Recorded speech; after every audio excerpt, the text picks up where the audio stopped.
The government made this announcement that travellers later this week from China will require that negative COVID test before boarding flights to Australia. It does have a very 2022 feel about it. It is similar to what was occurring in February last year.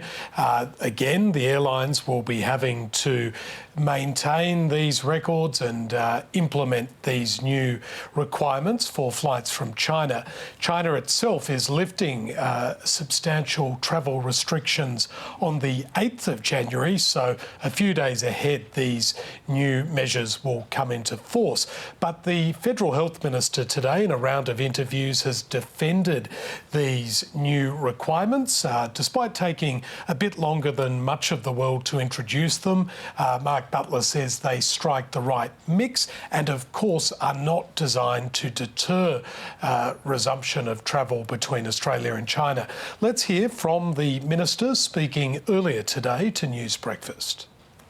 We want to see the resumption of travel, but we want to make sure that it's done in a way that gives us the maximum information we need as public health authorities to protect the health of Australians. And we're confident these measures are balanced, they're modest, and they'll help address that absence of comprehensive information that we have right now about the situation in China. And Andrew, there is still some confusion about the requirements for travellers. That's right.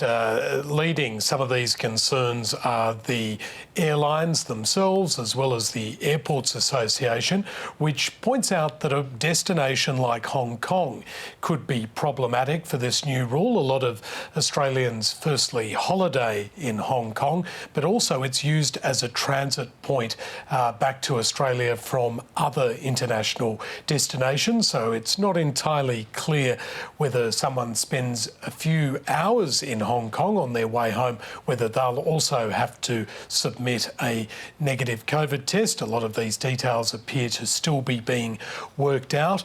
And also who exactly is going to implement the test? Well, that's clear that the airlines are going to have to do a lot of that. But what happens if a traveller does test negative? Do they get stuck at the airport? What exactly occurs there is still being worked out, and we can expect a few of these details to be ironed out before the 5th of January when the changes come into effect.